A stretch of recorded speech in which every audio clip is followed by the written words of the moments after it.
Bismillahirrahmanirrahim. Alhamdulillah nahmaduhu wa nasta'inuhu wa nastaghfiruh. Wa na'udzu billahi min shururi anfusina wa min sayyiati a'malina. Man yahdihillahu fala mudilla lahu wa man yudlil fala hadiyalah. Asyhadu an la ilaha illallah wahdahu la syarika lah.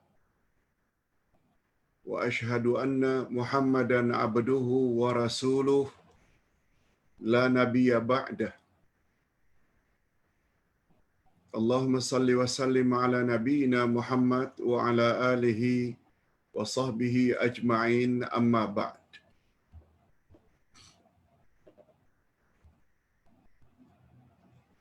Hadirin dan hadirat serta para pemirsa yang saya hormati. Assalamualaikum warahmatullahi wabarakatuh.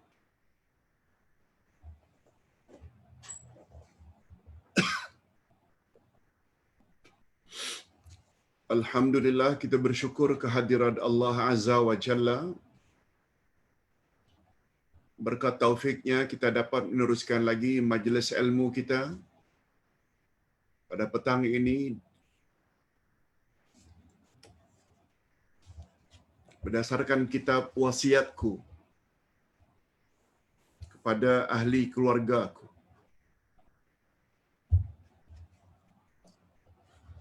Setelah kita membuat mukaddimah atau pengantar sebanyak 2 kali.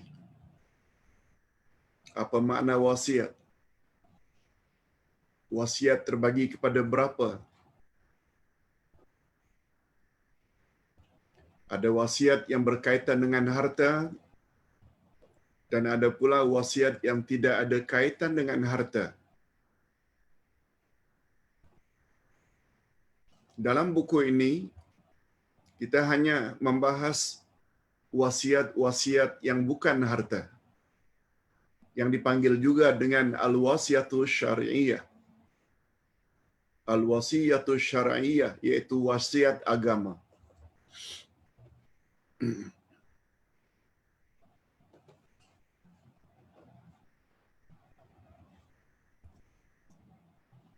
Dalam buku ini termuat 50 wasiat. 50 wasiat.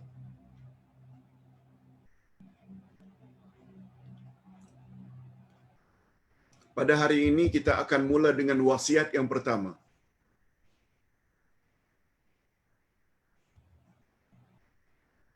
Wasiat maknanya pesan penting. Itu sebabnya wasiat selalu dikaitkan dengan pesanan-pesanan dari seseorang untuk dilaksanakan setelah dia wafat. Biasanya dipanggil wasiat.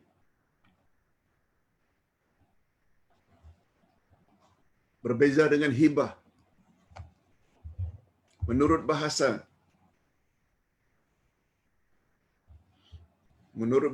hibah itu pemberian semasa hidup. Tapi wasiat iaitu sesuatu yang mesti ditunaikan setelah seseorang wafat. Biasanya. Tapi dalam buku ini, Ustaz namakan buku ini wasiatku kepada ahli keluargaku ketika hidupku dan setelah wafatku. Karena ini semua persoalan agama. Kita mahu saudara mara kita, terutama anak cucu,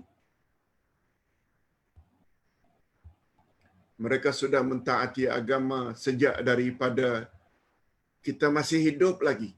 Kita lihat ketaatannya kepada Allah, kepada Rasul sebelum kita wafat. Lebih-lebih lagi setelah kita wafat. Kita sendirian dalam kubur. InsyaAllah apabila anak cucu baca kitab ini, wasiat demi wasiat dari 1 hingga 50, besar kemungkinan ayah atau ibu, atuk atau nenek dalam kubur akan happy, akan bahagia. Sebab semua amal soleh anak cucu sampai kepada atuk nenek dan ibu bapanya dalam kubur. Nah, karena ini namanya wasiat, Ustaz tidak akan bahas berpanjang-panjangan. Wasiat biasanya untuk pesan penting sebelum meninggal dunia dengan ungkapan yang pendek tapi padat.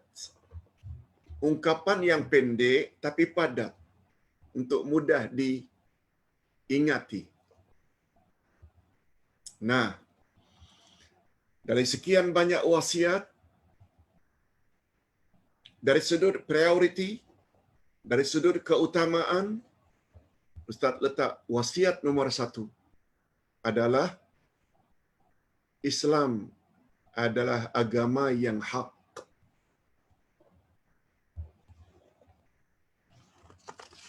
Satu, dua, tiga, empat. 4,5 muka surat aja. Tak panjang. Tapi uraiannya barangkali perlu kepada 1 jam. Paling kurang 50 minit dari sekarang. Kalau dibaca barangkali dalam 7 minit selesai dah. Tapi yang mustahak kepahaman. Okey, kita langsung. Islam agama yang hak.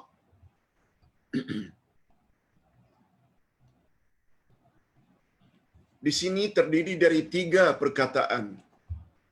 Islam, agama, hak. Apa makna Islam? Sebagai agama. Apa makna agama? Dan apa pula makna hak?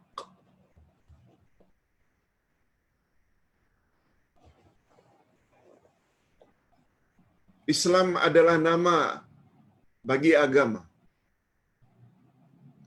yang mesti dianut oleh seseorang, yang mesti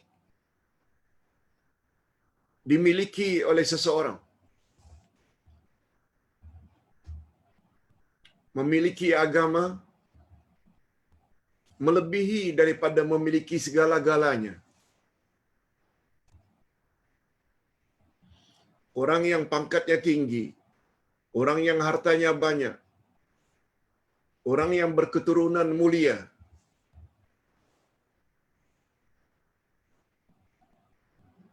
tidak ada arti itu semua kalau tidak ada agama. Bayangkan.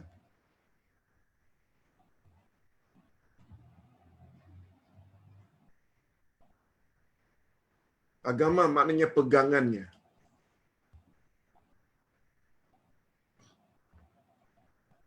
Agama adalah cara hidup. Nizamul hayat. Way of life. Itu agama. Nanti kita jelaskan agama ada berapa jenis.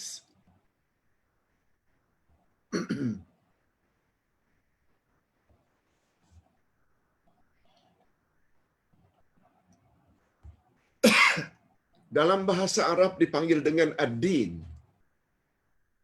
Dipanggil dengan ad-din. Lalu diartikan dengan agama. Agama bukan bahasa Melayu.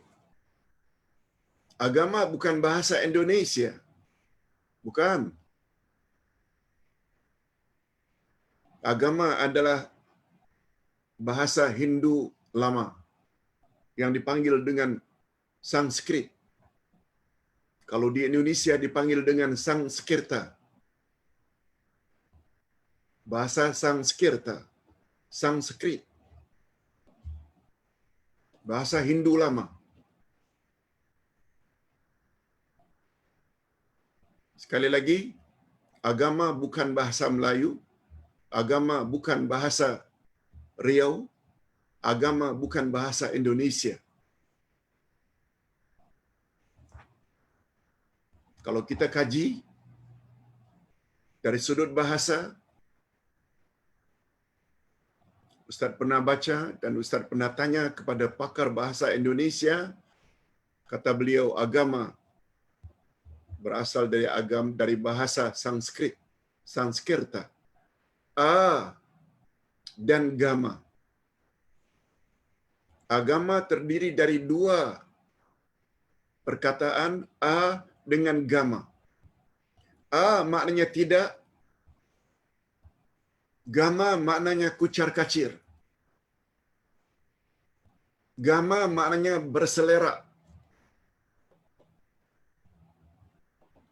Oleh sebab itu, kalau kita combinekan agama, tidak berselerak, tidak kucar-kacir.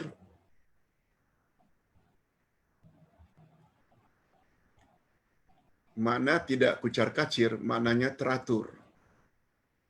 Makna tidak berselera, maknanya tersusun baik. Tersusun baik. Itu sebabnya, kalau ada orang yang mengaku dia orang yang beragama, dia mesti orang yang baik. Tersusun, teratur ucapannya.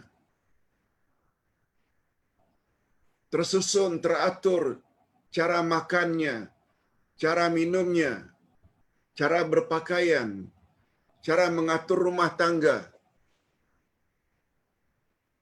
cara mengatur masyarakat, sampai cara mengatur negara.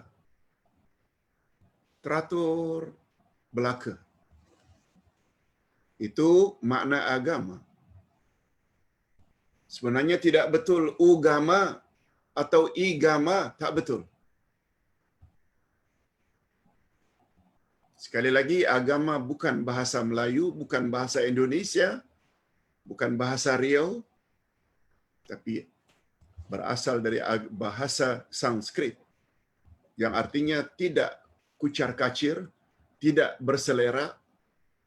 Dengan bahasa lain, makna agama adalah teratur dan tersusun.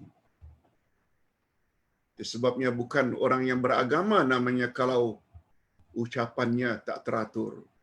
Cara makan, cara minum tak tersusun, tak teratur dengan baik. No. Cuma agama ada macam-macam. Ada agama yang hak, yang betul. Lawan dari hak adalah batil. Okey, itu sebagai mukaddimah. Kita baca sedikit. Islam adalah satu-satunya agama yang diterima oleh Allah. Agama Islam namanya. Satu-satunya agama yang diterima oleh Allah.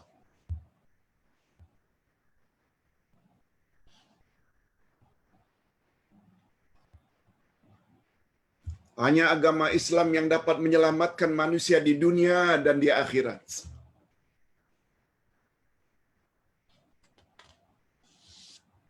Bukan agama lain.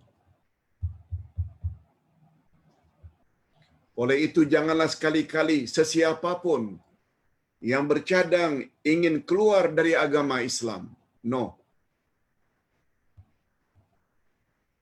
Kalau itu pilihannya bermakna ia booking neraka. Segala amalnya Allah akan reject, tidak ada value walau sedikit. Kalau pilihannya bukan agama Islam. Itu sebabnya pertama-tama, wasiat pertama, Ustaz sebutkan perkara ini, sebab perkara ini yang paling penting dari segala-galanya. Yang lain-lain itu semuanya pelengkap. Islam menurut bahasa adalah berserah diri kepada segala ketetapan Allah. Islam maknanya berserah diri bulat-bulat kepada ketetapan Allah, sebagaimana yang diajar oleh para rasul yang diutus oleh Allah ke muka bumi silih berganti pada setiap zaman. Nabi Adam, Nabi Nuh, Nabi Ibrahim, Nabi Ishaq, Nabi Ismail, Nabi Ishaq. Begitu selanjutnya Nabi Yakub, Nabi Yusuf, Nabi Musa, Nabi Isa, seterusnya. Semuanya mereka membawa agama Islam. Asas agama Islam ada dua saja. Itu sebabnya dalam buku akidah pertama-tama yang Ustaz bahas, Islam terdiri dari dua perkara, yaitu akidah dan syariat. Agama Islam ada dua. Pertama, mengesahkan Allah ketika beribadat, yaitu tauhid. Itulah dia asyhadu an la ilaha illallah. Dan yang kedua, melaksanakan ajaran Rasulullah sallallahu alaihi wasallam, dan itu yang dipanggil dengan syariat. Okey. Itu sebagai garis besarnya. Itu yang namanya wasiat. Insinya ini dia. Sebagaimana yang Ustaz tulis dalam tulisan bold dengan terang, itu dia kandungan utama wasiat. Nah, sekarang pencerahannya. Pak Ustaz katakan Islam adalah satu-satunya agama yang diterima oleh Allah. Ada dalil ke? Yes. Supaya kita yang berwasiat kepada anak cucu tidak ragu-ragu lagi dengan wasiat demi wasiat yang kita pesan. Kita ibu bapa, atuk nenek juga perlu tahu yang kita wasiatkan ini ada asasnya kah? Ada. Itu sebabnya seperti biasa, setiap persoalan agama yang Ustaz sampaikan, tuliskan, mesti bawa dalil dulu. Bagaimana pembahasan kita semalam tentang nama Allah Al-Muhaimin. Mesti dalil dulu. Nah, dalil yang pertama, bahawa Islam satu-satunya agama yang Allah terima, yang Allah reda. Ini dia. Ustaz bawa 3 ayat sekali. Pertama, ayat 19 dari surat Ali Imran. A'udzubillahi minasyaitonirrajim. Inna ad-dina 'indallahil Islam. Sesungguhnya agama yang diridai di sisi Allah adalah Islam. Allah gunakan istilah inna yang membawa makna sesungguhnya. Dalam kaedah bahasa Arab dipanggil dengan huruf litta'kid, untuk menyatakan confirm, pasti. Itu perkataan inna. Sesungguhnya pasti Islam sajalah agama yang Allah redai. Maknanya selain agama Islam, Allah tak reda. Bukan saja tak reda, Allah tak terima langsung. Kita susuli dengan ayat yang ke-2, yaitu ayat 85 Ali Imran. Ini menguatkan ayat 19 tadi. Wa may yabtaghi ghairal islami dina falan yuqbala minhu wa huwa fil akhirati minal khasirin. Siapa yang mencari agama untuk dia anut bukan agama Islam, sekali-kali Allah tak akan terima agamanya itu, dan di akhirat dia pasti termasuk orang yang rugi. semakin jelas. Ayat yang pertama, ayat 19, Allah menyatakan satu-satunya agama yang Allah reda adalah Islam. Ayat berikutnya, Allah memberitahu, siapa yang menganut agama bukan agama Islam, sekali-kali Allah tak akan terima agamanya itu. Dan di akhirat, dia pasti termasuk orang-orang yang rugi. Mungkin ada yang tanya, Pak Ustaz, tapi nampaknya orang-orang kafir mereka bahagia juga di dunia. Betul? Allah tak kata mereka tak bahagia di dunia. Coba lihat penghujung ayat itu. Wa huwa fil akhirati minal khasirin. Orang yang mencari agama selain agama Islam, Allah tak akan terima agamanya itu di akhirat nanti. Dan di akhirat, dia pasti termasuk orang-orang yang merugi. Allah sebut di akhirat.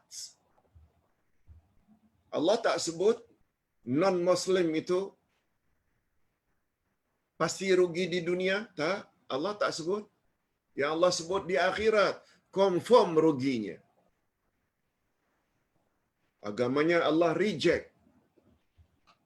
Kalau reject, tolak, automatically segala amal kebajikannya, sopan santun pada ibu bapa, banyak derma sana dan sini, banyak menolong orang, semuanya kata Allah di akhirat nanti bagaikan haba'an mansura, bagaikan debu yang diterbangkan angin.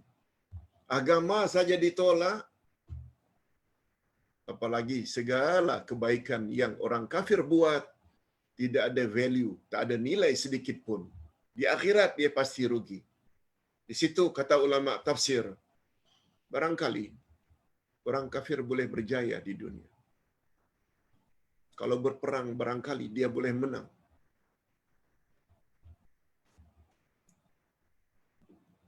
Kalau bertanding barangkali dia boleh johan. Dia dapat gelaran datuk, dia dapat gelaran tun, dia dapat gelaran Tan Sri. Boleh dapat untuk mendapat kemuliaan di dunia. Tapi di akhirat, no. No way. Sebabnya Allah gunakan wa huwa fil akhirah minal khasirin.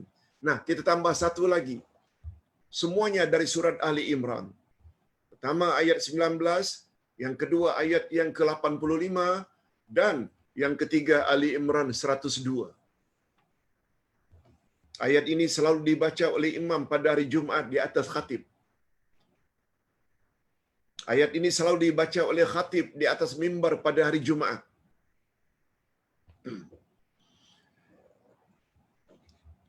Ya ayyuhalladzina amanu taqullaha haqqa tuqatih wa la tamutunna illa wa antum muslimun. Hei orang-orang yang beriman, bertakwalah kamu kepada Allah dengan sebenar-benar takwa. Dan jangan hendaknya kamu mati kecuali sebagai orang Islam. Wala tamutunna, jangan sekali-kali kamu mati kecuali sebagai orang yang beragama Islam. Ayat ini lagi-lagi menguatkan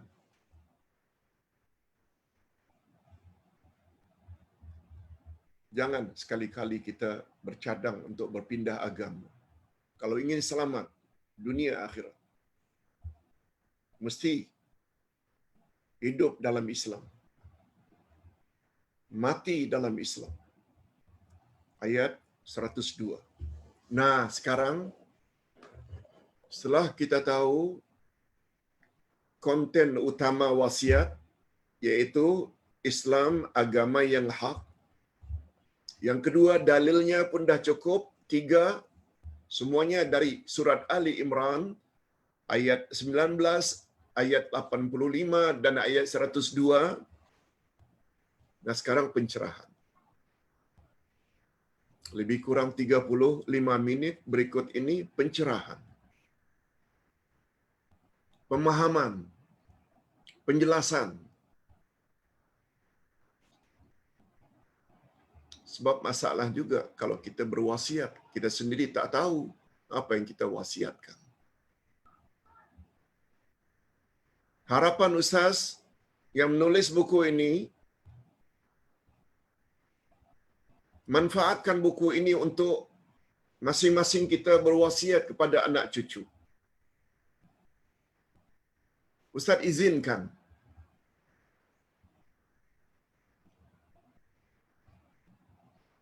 Hanya saja apabila cucu atau anak tanya kepada mak bapa, ayah, ibu berpesan supaya kami tetap dalam Islam. Apa maknanya? Boleh ayah, ibu tolong jelaskan sedikit? Nah, Ustaz ingin bantu ibu bapa ketika menjelaskan makna wasiat demi wasiat melalui video ini. Kalau perlu, setiap video ini satu demi satu disimpan. Akhirnya menjadi 10, 20, 30 sampai 50 dikompil. Jadikan MP3 pun boleh bagi mereka yang mampu. Ustaz izinkan. Ustaz pun bercadang nak minta tim usahakan himpunan 50 wasiat ini supaya dijadikan MP3 atau dijadikan YouTube. Hadirin dan hadirat rahimakumullah. Okey, bila kita bercakap tentang pencerahan, pertama sekali Ustaz ingin beritahu bahawa agama ada dua. Ditinjau dari satu sudut, agama ada dua jenis. Agama langit dan agama bumi. Mudah saja. Agama langit, agama bumi. Ustaz jelaskan dulu secara bebas. Agama langit adalah agama yang turun dari langit ke bumi. Allah yang turunkan dari langit ke bumi dengan memilih salah seorang setiap generasi manusia yang terbaik untuk menyampaikan agama yang Allah maksudkan. Itu sebabnya ada agama Yahudi. Allah berfirman kepada Musa. Allah turunkan kitab namanya Taurat. Lalu Musa pun menyampaikan kepada Bani Israel. Datang kemudian Isa, dipilih untuk jadi rasul, diutus kitab bernama Injil. Lalu Isa pun menyampaikan kepada umatnya. Dan terakhir, Allah pilih setelah 600 tahun Isa diangkat ke langit. Manusia yang bernama Muhammad diturunkan Al-Quran menyampaikan. Itu namanya agama langit. Agama yang satu lagi agama bumi. Agama bumi iaitu agama rekaan manusia di bumi. Mereka tak punya rasul. Mereka juga tidak punya kitab yang turun dari langit. Walaupun mereka ada kitab, tapi di kitab tersebut ditulis oleh pemimpin agama masing-masing. Sebagai contoh, agama musyrikin penyembah berhala di zaman Nabi. Mereka tak punya rasul, mereka tak punya kitab. Agama Majusi menyembah api. Mereka tak punya rasul, mereka tak punya kitab. Hari ini agama Hindu, agama Buddha, apapun agama selain agama Islam, selain agama yang dibawa oleh Rasul namanya agama bumi. Okey, kita baca sedikit. Agama langit adalah agama yang dibawa oleh setiap rasul pada setiap zaman, silih berganti. Silih berganti. Inilah agama Islam.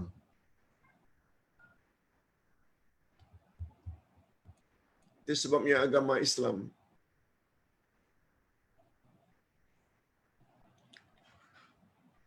rujukan utamanya Quran.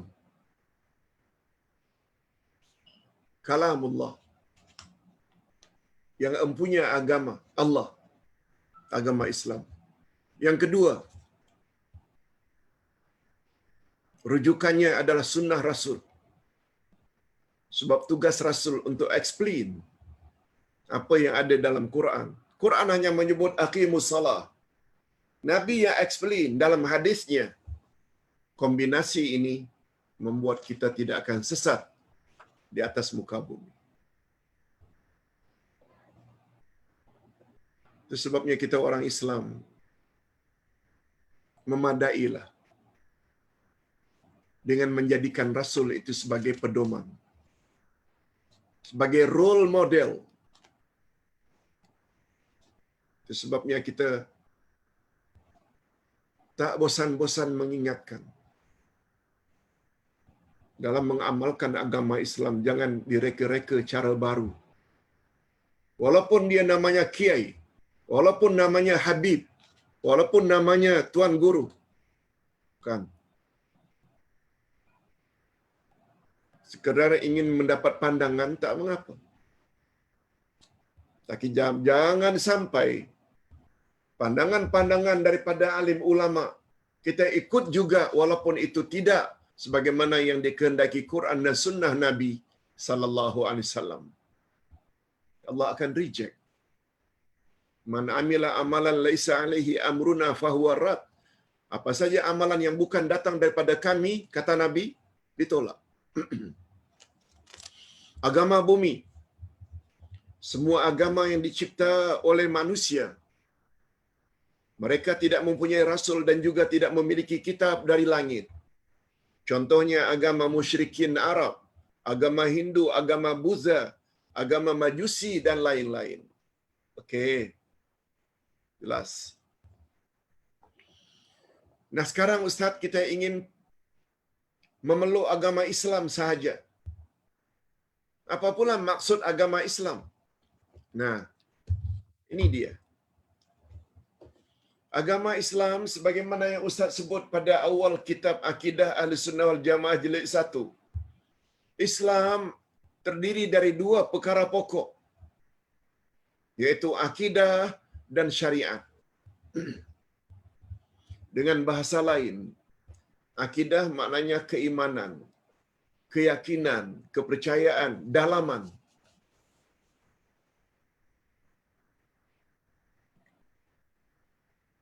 Yang namanya iman, yang namanya akidah, yang namanya kepercayaan,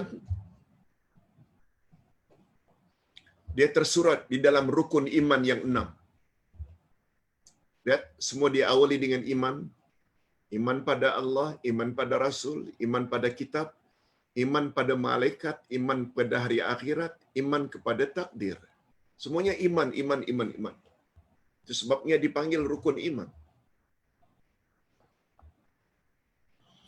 Sedangkan masalah luaran pula, apa yang kita ucap, apa yang kita buat, itu namanya rukun Islam. Walaupun di dalam dadamu ada kepercayaan, tapi awak belum lagi menjadi muslimah kalau awak tidak ucap 2 kalimah syahadah. Ucap. Kalau awak tidak dirikan salat, kalau awak tidak puasa, kalau awak tidak keluarkan zakat, kalau awak tidak pergi haji dan umrah, jika mampu. Nah, masalah iman itu dipanggil dengan akidah, sedangkan amalan-amalan itu dipanggil dengan syariat. Inilah sebenarnya kandungan utama 2 kalimah syahadat. Asyhadu an la ilaha illallah dipanggil dengan syahadat akidah, pengakuan dalam hati tiada Tuhan yang berhak disembah melainkan Allah. Belum Muslim lagi seseorang yang hanya mengucap syahadat yang pertama, andai kata mereka enggan mengucap syahadat yang kedua, wa asyhadu anna Muhammadar Rasulullah. Awak mesti beramal sebagaimana cara yang telah digariskan oleh Nabi Muhammad sallallahu alaihi wasallam. Yes. Itu dia kandungan utama agama Islam. Baru kemudian pecahannya. Tapi yang paling utama, akidah mesti betul, rukun iman yang 6, syariat mesti betul. Itu mesti ikut syariat Rasul masing-masing. Kita baca sedikit supaya lebih mantap. Agama Islam terdiri dari akidah dan syariat.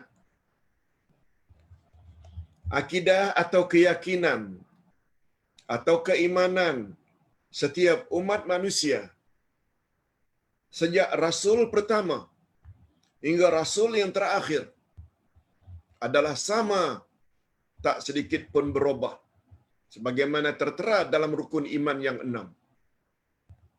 Dan kemuncak akidah adalah mengesahkan Allah, iaitu tauhid.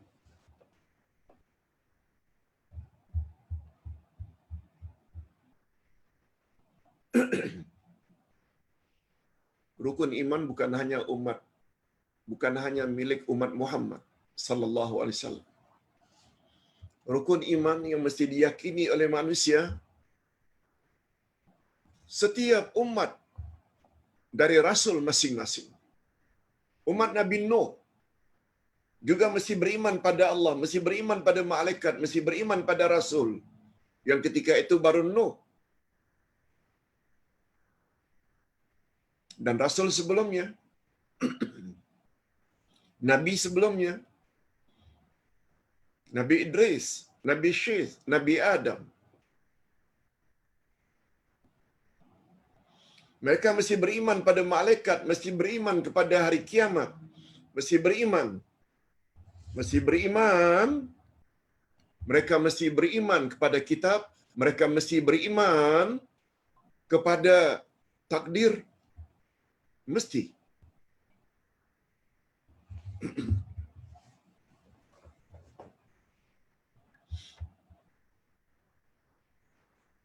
Dan yang kedua, iman saja tidak cukup. Iman saja tidak cukup kalau tidak diikuti dengan amal saleh. Nah, amal saleh inilah yang dipanggil dengan syariat. Syariat atau cara beramal seperti umat manusia. Setiap umat manusia cara beramal berbeza-beza antara satu rasul dengan rasul yang lain. Setiap umat mesti terikat dengan cara beramal yang diajar oleh rasul masing-masing.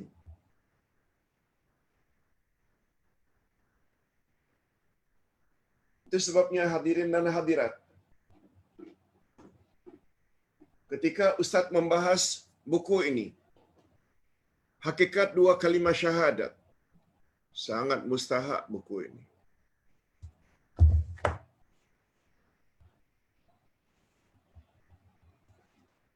Dua kalimah syahadat sebenarnya bukan hanya wajib diucap oleh umat Muhammad. Dua kalimah syahadat mesti diucap oleh setiap manusia kalau ingin memeluk agama Islam. Hanya saja perbezaannya, bagus juga Ustaz sebut di sini. Syahadat yang pertama, semua umat mengucapnya dengan ucapan yang sama. Asyhadu an la ilaha illallah. Tetapi syahadat yang kedua tidak. Itu sebabnya kesimpulan yang dapat diambil dari dua kalimah syahadat yang mesti diucap oleh setiap manusia, tak kira apapun dan siapapun rasul mereka, Dengan ketentuan syahadat yang pertama sama, dibawa oleh semua rasul. Tapi syahadat yang kedua berbeza antara satu rasul dengan rasul yang lain. Sebab syahadat yang kedua menyangkut amalan yang bersesuaian dengan rasul masing-masing. Ringkasnya, umat Nabi Nuh mesti ucap asyhadu an la ilaha illallah. Sebab yang mereka sembah mesti Allah sahaja, Allah yang sama.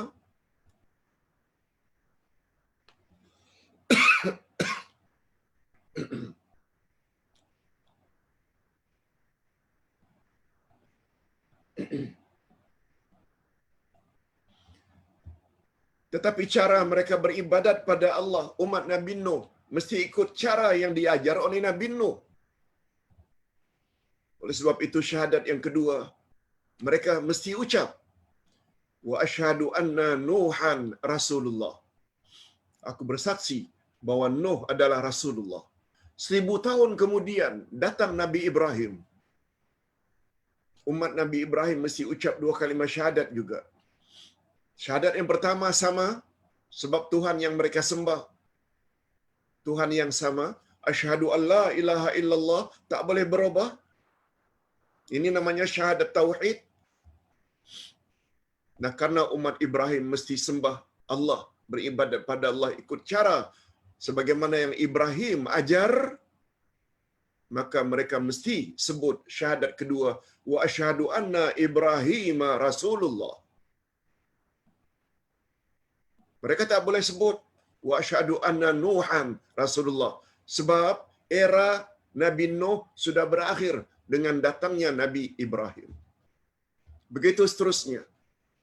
Anaknya Ismail, asyhadu an la ilaha illallah wa asyhadu anna Ismail Rasulullah. Ishaq, asyhadu an la ilaha illallah wa asyhadu anna Ishaq Rasulullah. Begitulah selanjutnya. Asyhadu an la ilaha illallah wa asyhadu anna Musa Rasulullah. Datang era Nabi Isa. Asyhadu an la ilaha illallah wa asyhadu anna Isa Rasulullah. Tapi syahadat seperti itu bukan untuk kita, ya. Dan di sinilah rahasianya. Mengapa umat Nabi Muhammad sallallahu alaihi wasallam mesti mention nama Nabi Muhammad pada syahadat yang kedua? Asyhadu an la ilaha illallah wa asyhadu anna Muhammadar Rasulullah. Mengapa syahadat pertama sama? Karena yang disembah Tuhan yang sama. Mengapa kita mention nama Muhammad? Karena beribadat pada Allah mesti ikut cara Rasul kita, yaitu Nabi Muhammad sallallahu alaihi wasallam. Yes. Mudah-mudahan boleh faham.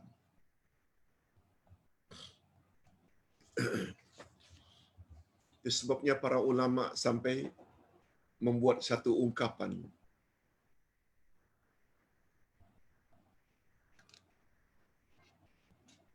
Bahwa setiap agama langit prinsipnya 2 saja. Yang pertama, tauhidullahi wahdah, esakan Allah dalam beribadat, jangan buat syirik. Yang kedua, prinsip yang kedua setiap agama dari langit, tauhidut tariqi ilaihi, lalui hanya satu jalan saja untuk menuju Allah. Jalan siapa? Jawabnya,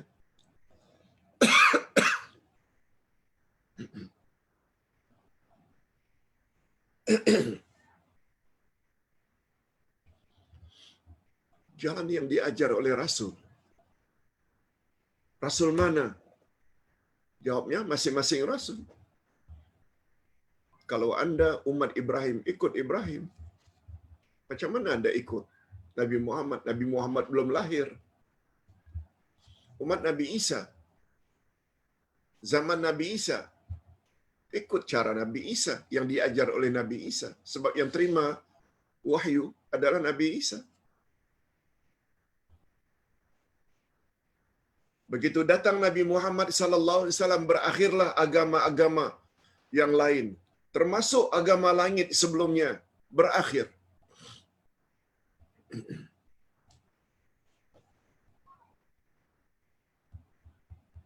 Itu sebabnya kita pernah sebut umat ada tiga.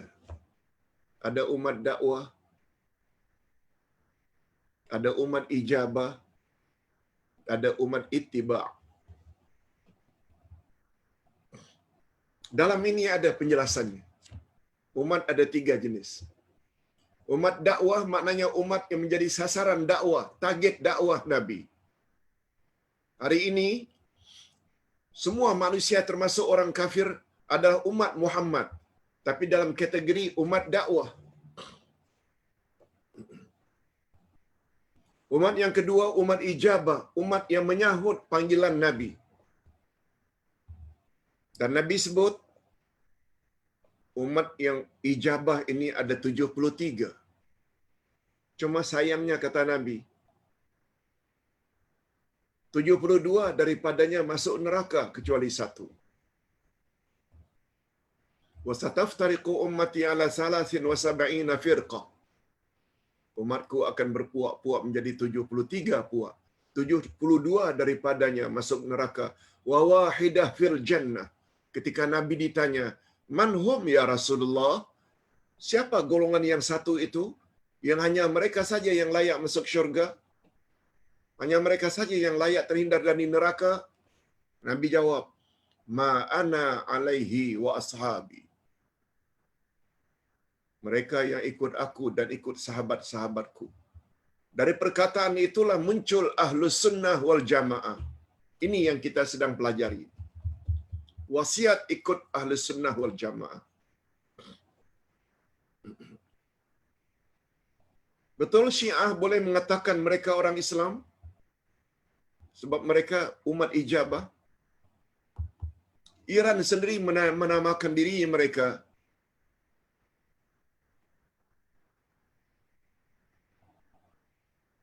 Republik Islam Iran. Al-Jumhuriyatul Iraniyah Al-Islamiyah. Republik Islam Iran. Tapi itu bukan umat. Itu betul umat ijabah, tapi bukan umat yang ketiga. Umat ketiga namanya umat ittiba'. Ittiba' maknanya mengikut Rasulullah sallallahu alaihi wasallam. Kita teruskan. Oleh itu, seorang Muslim belum sempurna keislamannya jika ia hanya mengaku dengan lisannya bahwa dia seorang Muslim, sekiranya dua unsur di atas, yaitu tauhid dan syariat, tidak terserlah pada dirinya. Mengaku Islam tapi tidak salat. Mengaku Islam tapi tidak puasa. Mengaku Islam masih mendedahkan aurat di khalayak ramai. Mengaku Islam masih meninggi suara pada ibu bapa. Mengaku Islam masih rasuah. Jangan kata mereka kafir. Tidak. Mereka still Muslim. Still Muslimah. Tapi keislaman mereka belum sempurna. Sebab dua asas tadi tidak terserlah di dalam diri mereka. Kita tak katakan kafir. Dalam Ahlus Sunnah wal Jamaah disebut, mereka adalah mukmin usah atau mukmin asi. Mukmin asi maknanya dia masih lagi orang yang beriman, orang Islam, tapi asi yang banyak buat maksiat. Yang banyak buat maksiat. Mukmin karena masih ada iman, jangan kata kafir. Asi mula rosak keislamannya. Banyak buat maksiat. Segala usaha yang dia lakukan senantiasa ikhlas. Ini mukmin yang sebenarnya mestilah segala usaha yang dia lakukan senantiasa ikhlas semata-mata karena Allah yang Maha Esa. Dia membantu, dia ceramah, dia menulis, dia berdakwah, apa saja mesti ikhlas lillah. Itu kehendak prinsip yang pertama. Dan dalam amalannya dan kegiatan hariannya, dia mesti senantiasa merasa terikat dengan panduan yang datang dari Nabi Muhammad sallallahu alaihi wasallam. Ini bila kita bercakap umat akhir zaman ya. Umat Nabi Musa di zaman Musa mesti ikhlas lillahi ta'ala. Dan segala gerak-gerik mereka mesti mereka sesuaikan dengan syariat yang dibawa oleh Nabi Musa. Setiap Muslim mukmin mestilah bertakwa kepada Allah dengan takwa yang sebenar-benarnya. Dan janganlah dia mati kecuali sebagai orang Islam. Kita dah sebut tadi pada ayat 102 Ali Imran. Wala tamutunna illa wa antum muslimun. Jangan sekali-kali kamu mati kecuali sebagai orang yang beragama Islam. Itulah sebabnya derajat muslim yang paling tinggi di sisi Allah adalah mereka yang bertakwa. Derajat muslim yang paling tinggi adalah mereka yang bertakwa kepada Allah. Maksud takwa ialah melaksanakan apa saja yang Allah suruh dan menjauhi apa saja yang dilarang oleh Allah. Sebagaimana definisi yang diperkenalkan oleh Imam Ali bin Abu Talib radhiyallahu anhu. Kata beliau, at-taqwa al-imtithalu bil awamir wal ijtinabu bin nawahi. Yang disebut dengan takwa ialah kamu buat apa saja yang Allah suruh dan kamu jauhi apa saja yang Allah larang. Itu dia takwa. Definisi atau ta'rif yang ringkas tapi padat. Dan Nabi Muhammad sallallahu alaihi wasallam daripada 56 nama baginda Rasul, satu di antaranya baginda mendapat gelaran Imamul Muttaqin. Beliau adalah leader bagi semua orang-orang yang bertakwa. Leader, contoh teladan, pemimpin. Oleh sebab itu ingin menjadi insan yang bertakwa. Kita tidak ada pilihan lain kecuali dengan menjadikan Nabi Muhammad sebagai role model, sebagai our leader, bukan yang lain-lain. Kemuliaan seseorang di sisi Allah bukan terletak pada suku. Bukan. Kemuliaan seseorang di sisi Allah, di mata Tuhan, bukan terletak pada suku, bangsa, rupa, harta, kedudukan, juga bukan berdasarkan jantinanya, laki-laki ke perempuan ke tidak. Tetapi kemuliaan seseorang sangat terletak pada ketakwaannya. Ini ayatnya. Ini ayatnya. Surat Al-Hujurat ayat 13. Ayat ini selalu Ustaz baca. Kita baca dulu. Kemudian kita terjemahkan. Kemudian kita sebut apa sebab ayat ini turun. Asbabun nuzul. Tolong beri perhatian.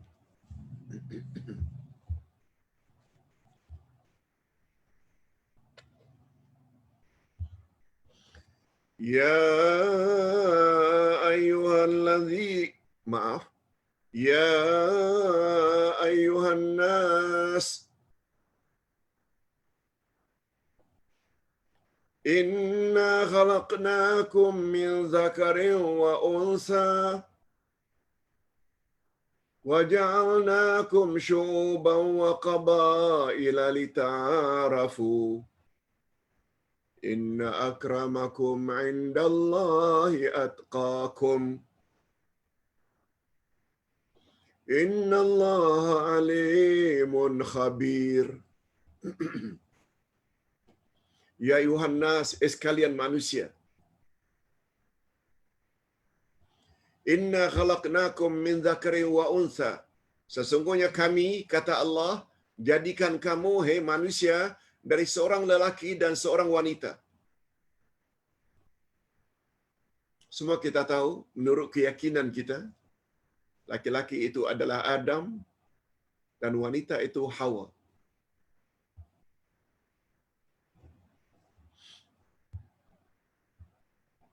Kemudian apa kata Allah?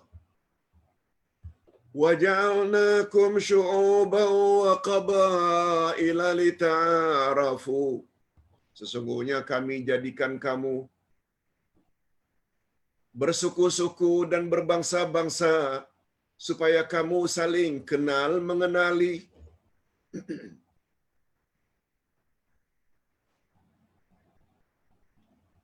Ada suku bangsa Arab, ada Quraisy,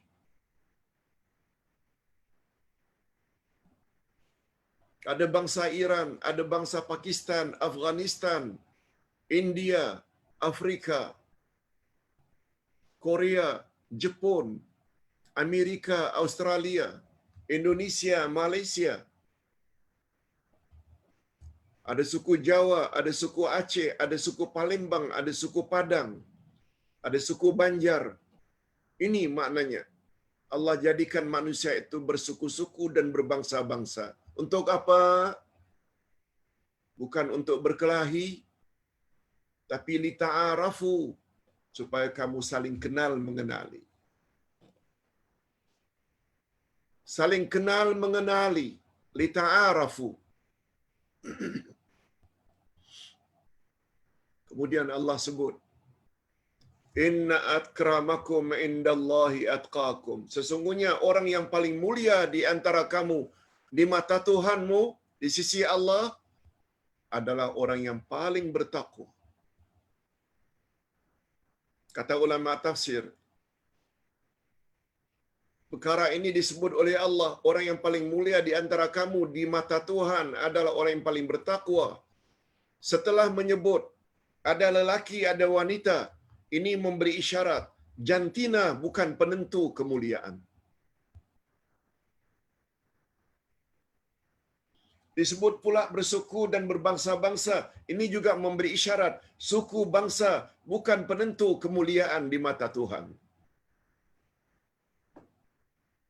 Itu sebabnya kata Nabi sallallahu alaihi wasallam dalam hadis sahih, la fadla li arabiyyin 'alal a'jami illa bittaqwa. Tidaklah orang Arab itu lebih mulia dari orang yang bukan Arab kecuali dengan takwa. Takwa maknanya buat suruhan Allah, jauhi larangan Allah.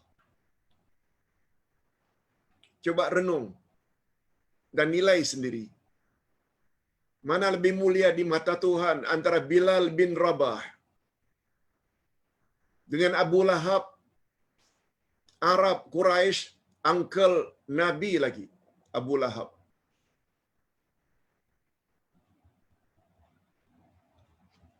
Ini mulia Arab. Quraisy lagi mulia di mata manusia. Tetapi menentang ajaran Islam yang dibawa oleh anak saudaranya bernama Muhammad. Tapi Bilal bin Rabah, hitam legam kulitnya, orang Afrika. Tidak ada harta, tidak ada rupa. Latar belakangnya hamba abdi. Tapi Masya Allah, begitu taat kepada Allah, buat suruhan, jauhi larangan. Itu sebabnya menilai seseorang bukan daripada rupa. Dia handsome ke, dia cantik ke, dia kurang cantik ke, bukan itu.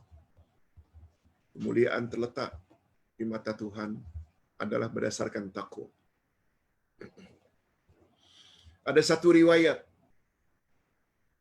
Untuk mengakhiri ceramah petang ini, Ustaz bawa satu riwayat yang ada kaitan dengan ayat ini.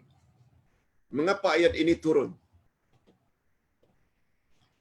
Setelah 8 tahun Nabi Muhammad hijrah meninggalkan Mekah ke Madinah, susun kekuatan di Madinah 8 tahun. 2 tahun kemudian baginda wafat. Setelah 8 tahun di Madinah, Nabi ambil balik Mekah yang dipanggil dengan Fathu Mekah, penaklukan kota Mekah. Ambil balik kota Mekah. Ringkasnya, begitu Mekah dapat dikuasai, segala patung-patung sebanyak 360 patung yang dipacak di sekitar Kaabah dipecahkan oleh Rasul, dihancurkan oleh Rasul sambil membaca wa qul ja'al haqq wa zahaqal batil innal batila kana zahuqa. Katakan hai Muhammad, apabila telah datang kebenaran, maka hancurlah kebatilan, dan kebatilan mesti hancur. Menyembah berhala itu batil. Itu sebabnya lawan batil itu hak. Islam adalah agama yang hak. Sebab selain Islam, semuanya batil. Termasuk Yahudi, Nasrani, Buddha, Hindu, Majusi. Semuanya batil. Okey. Setelah Kaabah bersih daripada segala berhala, Nabi Muhammad sallallahu alaihi wasallam suruh Bilal supaya naik ke atas Kaabah untuk azan. Untuk azan.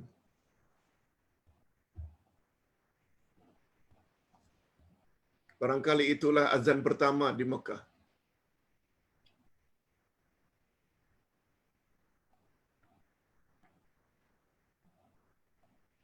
Begitu Bilal naik, mungkin ada tangga agaknya, wallahu a'lam, tidak disebut. Pokoknya Bilal naik ke atas.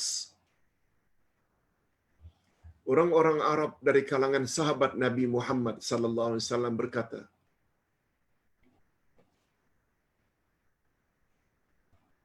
apa kata mereka? Mengejek.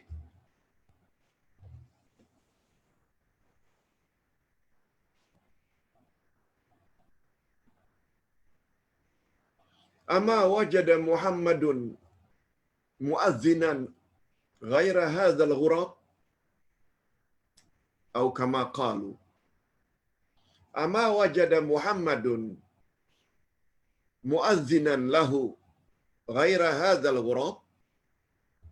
Cuba dengar baik-baik. Kata sahabat-sahabat Nabi dari kalangan orang Arab yang tentu saja yang handsome belaka. Apa kata mereka? Apakah Nabi Muhammad tak jumpa ke tukang azannya selain gagak hitam itu? Bilal dikatakan gagak hitam. Ghurab itu gagak.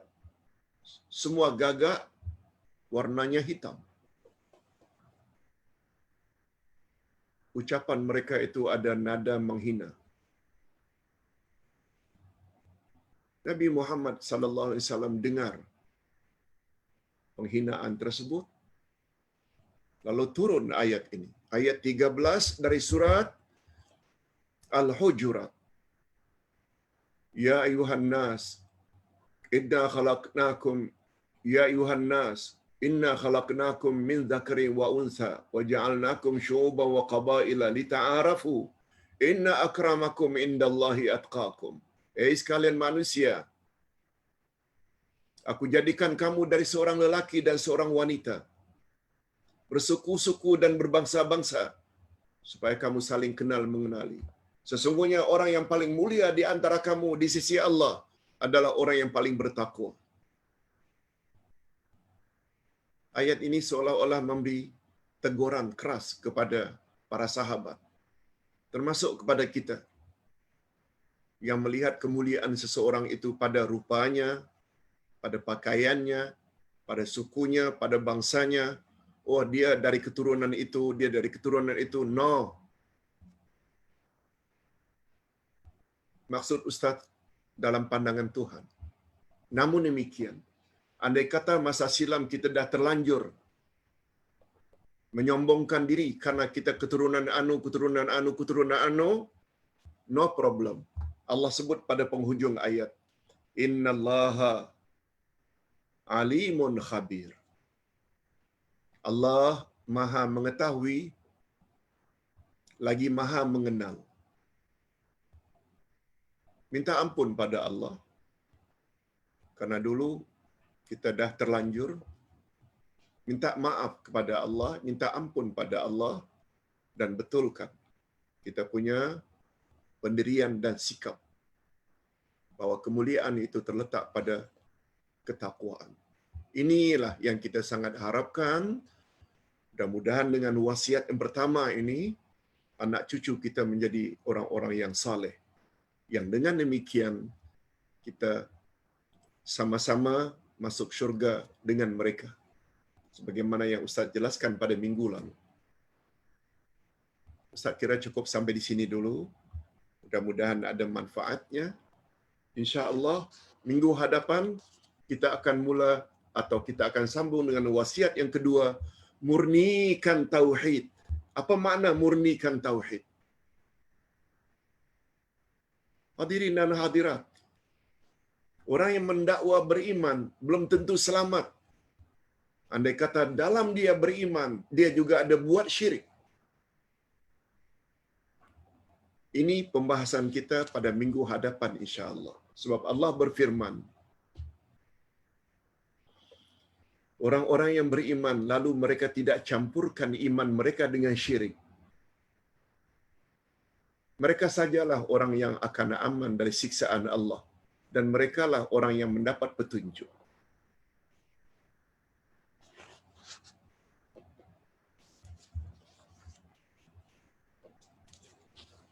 Ustaz ulang sekali lagi. Orang-orang yang beriman, lalu mereka tidak campurkan iman mereka dengan syirik.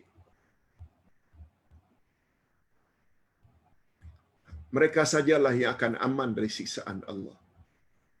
Dan merekalah orang yang mendapat petunjuk. Ini memberi isyarat, mengaku beriman, tapi masih lagi percaya ramalan bomo, masih lagi percaya hari sekian, hari sial, nombor sekian, nombor sial. Itu semua adalah syirik. Orang tersebut apabila meninggal dunia, mereka tidak akan aman dari api neraka. Sebab ingat, satu-satunya dosa yang Allah tidak akan ampun adalah dosa syirik. Dan gara-gara ada syirik, semua amal saleh kita ditolak dan tidak diterima oleh Allah Azza wa Jalla. Jangan lupa, minggu hadapan kita akan masuk dengan wasiat yang kedua, yaitu murnikan tauhid. Kita akhiri dengan doa. Alhamdulillahirabbil alamin wassalatu wassalamu ala asyrafil anbiya'i wal mursalin wa ala alihi wa sahbihi ajmain. Ya Allah, ya Tuhan kami semua berhasrat dan menginginkan agar anak cucu kami semuanya menjadi anak cucu yang saleh dan salihah. Sehingga dengan demikian, kalau kami kelak masuk syurga, mereka juga layak untuk masuk syurga bersama kami. Tetapi kami yakin, kebersamaan kami di akhirat nanti sangat ditentukan sampai di mana kesalehan mereka. Dan untuk menjadi insan yang saleh adalah mustahil andai kata mereka tidak tahu selok-belok agama. Mereka tidak kenal Engkau, ya Allah, ma'rifatullah. Mereka tak kenal Nabi-Mu, ya Allah, ma'rifatun Nabi. Dan mereka tidak kenal ma'rifatul dinil islami, selok-belok agama Islam. Hanya dengan ketiga-tiga jenis makrifat atau knowledge tersebutlah, kenal Allah, kenal Rasul, kenal selok-belok agama, baru mantap iman kami dan iman anak cucu kami. Atas dasar itulah kami ingin tinggalkan wasiat kepada mereka Namun demikian, sebelum kami berwasiat, kami juga perlu tahu apa yang kami akan wasiatkan. Itu sebabnya kami tekuni, kami miliki kitab ini, kami baca dan kami tekuni uraiannya oleh ustaz kami.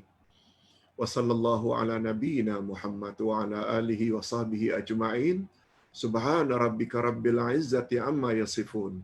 Wa salamun alal mursalin walhamdulillahi rabbil alamin.